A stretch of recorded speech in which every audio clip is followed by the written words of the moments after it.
બોલો બિરસા મુંડા ભગવાન કી।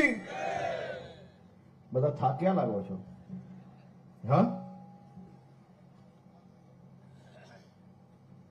બધા એક સાથે બોલો બિરસા મુંડા ભગવાન કી। બિરસા મુંડા ભગવાન કી। આજે પવિત્ર માં નર્મદાના ખોલે દેડિયાપાડાના આ ઐતિહાસિક આદિવાસી સંમેલનમાં આપણી સૌની વચ્ચે ઉપસ્થિત મારા સાથી મંત્રી આદરણીય શ્રી નરેશભાઈ પટેલ, આદિવાસી નેતા, પૂર્વ અધ્યક્ષ, પૂર્વ મંત્રી, ભારતીય જનતા પાર્ટીના આદિવાસી મોરચાના સુકાની અધ્યક્ષ શ્રી ગણપતભાઈ વસાવા, આ વિસ્તારના નગરજનોની સાચા હૃદયથી જે વર્ષો વર્ષથી નિસ્વાર્થ સેવા આપી રહ્યા છે એવા આપણા સૌના વડીલ, માર્ગદર્શક, આ વિસ્તારના લોકપ્રિય સાંસદ શ્રી મનસુખભાઈ વસાવા, ભારતીય જનતા પાર્ટીના પ્રદેશના મહામંત્રી, મારા મિત્ર સાથી શ્રી પ્રશાંતભાઈ કોરાટ,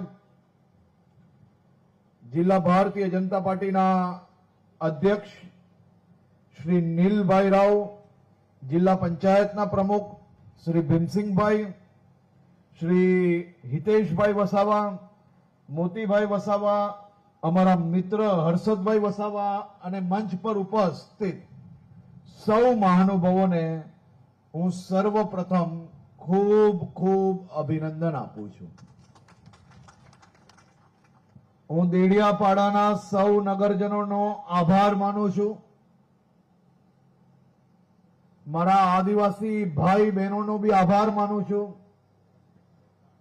આ આભાર કેનો માનું છું? તમે બધાએ આજે વટ પાડી લીધો ભાઈ। દેડિયાપાડાએ આજે સંદેશો આપી લીધો।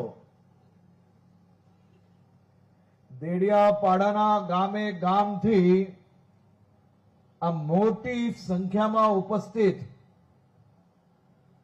સરપંચોને બી હું વંદન કરું છું કે તમે દેડિયાપાડાને આઝાદ કરવાનો સંકલ્પ જે લીધો છે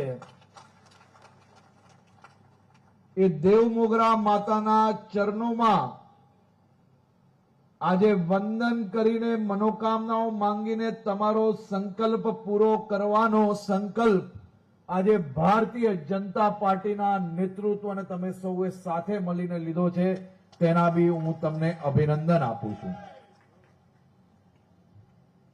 તમે આદિવાસીઓના પોયરારા ભગવાન બિરસા મુંડાના તમે સૌ પોયરારા, યહાં મોગીને પૂજનારા તમે સૌ આદિવાસી રે, તમને સૌને હું વંદન કરવા આવ્યો છું।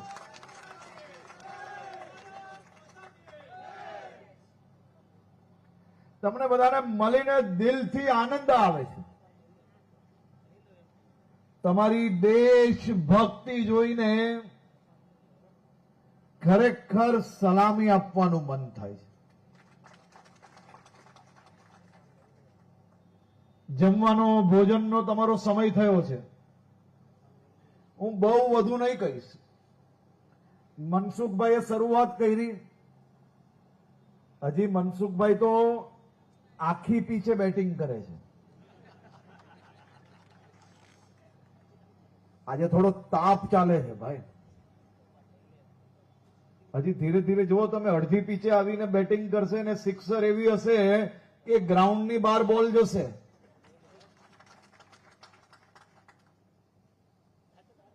આ એટલો આત્મવિશ્વાસ જોડે મનસુખભાઈ કઈ રીતે આપણે કહી શકે? મારી ઉંમર ને મારી પછીની ઉંમરના નોજવાનોને એનો અંદાજો જ નથી ભાઈ। આ મનસુખભાઈ અને અહીંયા બેઠેલા આપણા નર્મદા જિલ્લાના આગેવાનોએ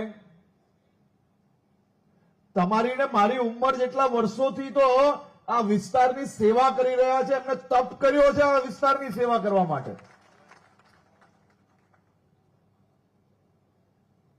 હમણાં જ મેં વિધાનસભામાં મનસુખભાઈ મારા મિત્ર આ વિસ્તારના ધારાસભ્ય ચૈતરભાઈ વસાવાને કહ્યું, મારા જવાબ ચાલતા હતા પરમ દિવસે, ત્યારે મેં એમને કહ્યું કે ભાઈ ચૈતરભાઈ,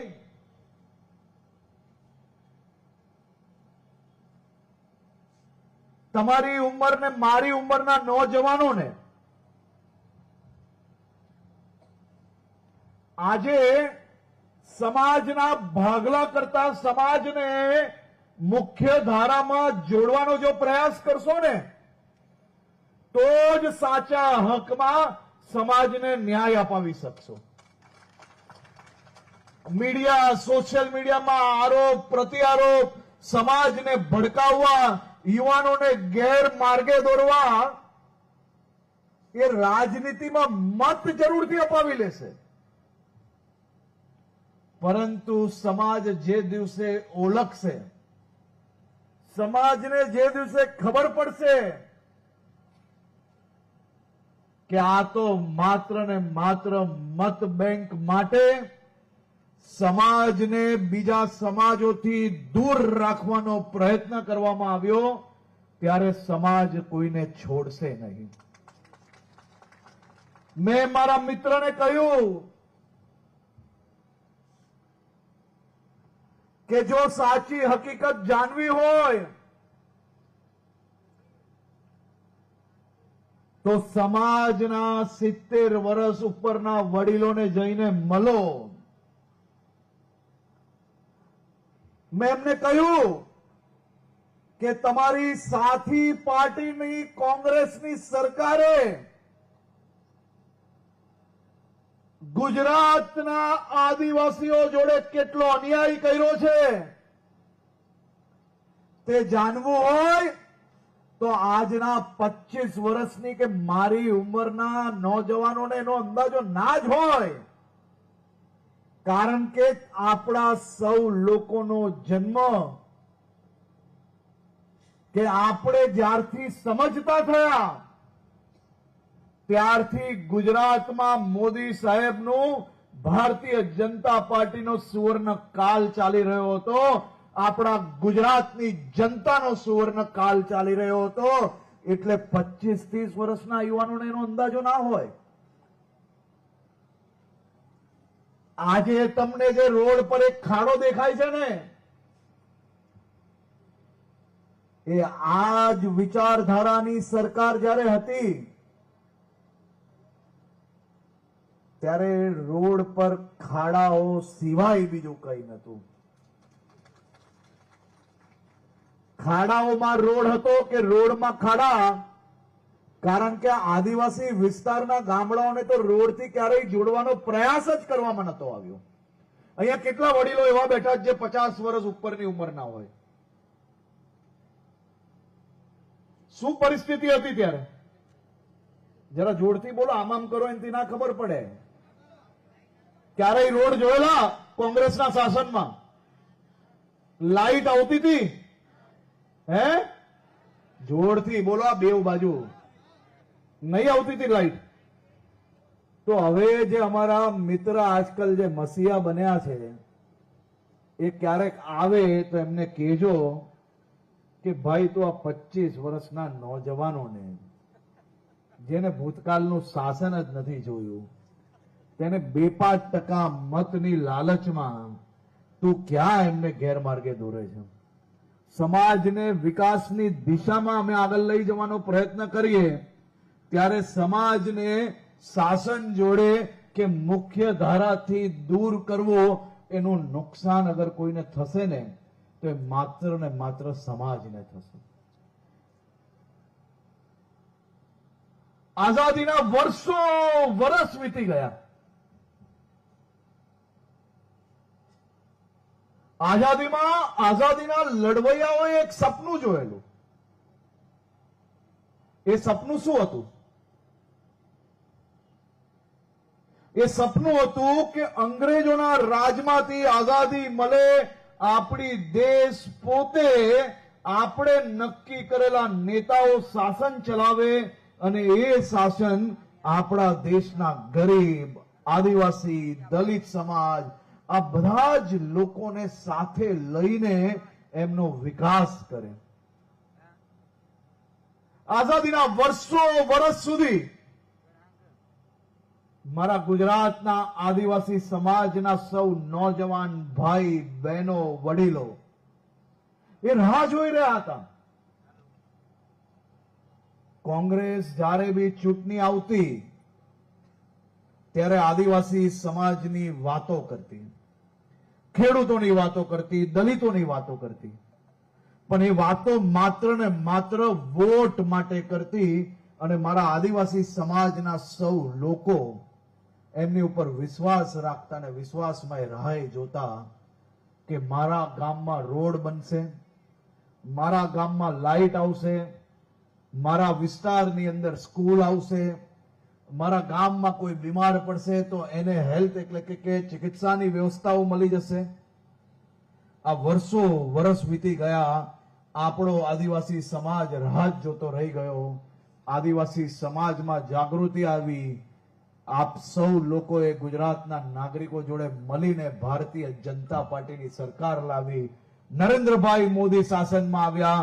તમે મને કહો, આજે વડીલો બેઠા છે કે નરેન્દ્રભાઈ મોદી શાસનમાં આવ્યા પછી આદિવાસી સમાજનો વિકાસ થયો કે ના થયો? જરાક જોરથી બોલો ભાઈઓ. મજબૂત વિકાસ થયો કે નહીં થયો? ગામમાં રોડો આવ્યા કે ના આવ્યા? લાઇટ આવી કે ના આવી? સ્કૂલો નવી બની કે ના બની? આસપાસના વિસ્તારોમાં આશ્રમ શાળાઓ મોટી સારી થઈ કે ના થઈ? અને હવે તો નરેશભાઈ અને ગણપતભાઈ અને અમારા મનસુખભાઈ ને બધા આદિવાસી નેતાઓ પાછળ પડીને આ વર્ષે તો બજેટમાં ભૂક્કા બોલાવી નાખ્યા છે ભાઈ. ચારેય દિશાઓમાં આદિવાસી સમાજ, દલિત સમાજ, ઓબીસી, ગરીબો માટે જે પ્રકારે ભૂપેન્દ્રભાઈ પટેલની સરકાર દ્વારા નવા આયામો શેર કરવામાં આવ્યા, એક પછી એક ખાતમુહૂર્ત થયા, લોકાર્પણ થયા અને આવનારા વર્ષોમાં તો આનથી બી મજબૂત. આ દેડિયાપાડાના યુવાનોને હું પૂછવા માંગુ છું કે તમે દેડિયાપાડાની લાઇબ્રેરીમાં ગયા કે નહીં? કોઈ કેટલા લોકોએ લાઇબ્રેરી જોઈ છે? વાહ. તમારા મિત્ર ક્યારેક આવે તો કહેજો કે ચાલો આપણે લાઇબ્રેરી જઈને જોઈએ કે ભારતીય જનતા પાર્ટી ભૂપેન્દ્રભાઈ પટેલની સરકાર કેવું કામ કરે છે. અને આજે હું તમને સૌને એક ભેટ આપવા આવ્યો છું કે આ નવા બજેટમાં આજે હું આવતા સાંભળતો હતો આ ક્ષેત્રમાં ગીતો ચાલે છે કે 3G પેલું શું કે છે 3G ના ચાલે, 4G ના ચાલે, ભાજપ જ ચાલે એમ. પણ એમને હું કહેવા માંગુ છું કે આ વર્ષે બજેટમાં અમે આદિવાસી વિસ્તારોમાં બીજા નવા ટાવરો ઉભા કરવાનો નિર્ણય લીધો છે. એટલે તમારા વિસ્તારમાં ઘણા એરિયા એવા છે કે જ્યાં નાના નાના ગામડાઓમાં 25, 50, 100 ઘર વસતા હશે, ત્યાં 3G ને 4G ચાલે ને ભાઈ, એવું લાવવાના છે. એટલે હવે નવું ગીત બનવાનું છે કે આપણા વિસ્તારમાં 3G બી ચાલે, 4G બી ચાલે ને ભાજપ જ ચાલે એમ. અમારે જિલ્લા પ્રમુખ નીલભાઈ અને એમની આખી ટીમ, જિલ્લા પંચાયતના પ્રમુખ અને આપણા મનસુખ દાદા આ બધા આવે ને એટલે એમ કે આયા હું તો કુછ લેકે જાઉંગા. અને આવ્યા તો શું લઈને જાય? તમારા લોકો માટે વિવિધ વ્યવસ્થાઓ નવી લઈને જાય. એ પ્રકારની મજબૂત ટીમ અહીંયા ભારતીય જનતા પાર્ટીની ટીમ છે.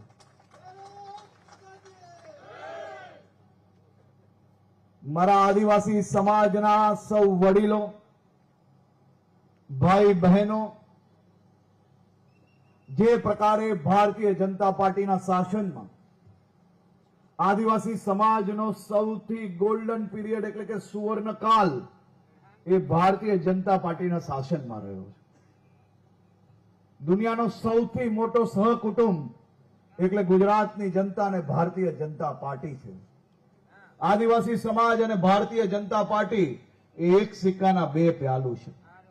આપણે સૌ લોકો સાથે મળીને આવનારા દિવસોમાં હજી વધુ મજબૂતાઈથી વિકાસની દિશામાં આગળ વધવા માટે તમે સૌ લોકો તૈયાર થઈ જાઓ. આ ઝડપને ડબલ ઝડપે ચલાવવા માટે આ ડબલ એન્જિનની સરકાર તૈયાર છે. આજે ખાસ કરીને હું મારા અનેક યુવાન સાથીઓનું સ્વાગત કરવા અહીંયા આવ્યો છું. આજે આપના પાપ,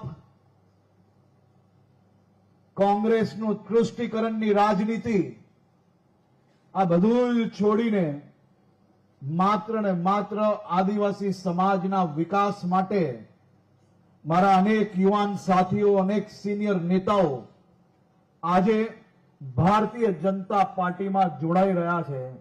હું ડોક્ટર પ્રફુલ્લભાઈ વસાવા આમ આદમી પાર્ટીના ઉમેદવાર હતા, જે આજે ભારતીય જનતા પાર્ટીમાં જોડાય છે. માત્ર ને માત્ર એમને એટલું જ કહ્યું કે મને મારા સમાજનો, મારા વિસ્તારના નાગરિકોની સેવા કરવાનો અવસર જોઈએ છે. હું કોઈ હોદ્દા માટે નહીં, પરંતુ મારા નગરજનો, મારા આદિવાસી વડીલો, આદિવાસી દીકરીઓને, યુવાનોના લાભ માટે ભારતીય જનતા પાર્ટીના વિચારો જોડે જોડાવા માંગુ છું અને આજે જોડાઈ રહ્યા છે. આ વ્યક્તિ, આ યુવાન વ્યક્તિને આપણે સૌ લોકો સ્વાગત કરીએ તાલી વગાડીને. ખૂબ સારું કામ કરી રહ્યા છે, નિસ્વાર્થ કામ કરી રહ્યા છે. આ નિસ્વાર્થ નેતાનું હું હૃદયથી ભારતીય જનતા પાર્ટીમાં સ્વાગત કરું છું. એડવોકેટ રાજ વસાવા, આ બે સાથીઓને હું અભિનંદન એટલા માટે આપું છું કે હું બી યુવાન છું, આ બે બી યુવાન છે, પણ યુવાન તરીકે અમારા રાજભાઈ બી ડોક્ટર પ્રફુલ્લભાઈની જેમ કે મારા વિસ્તારના વધારેમાં વધારે લોકોને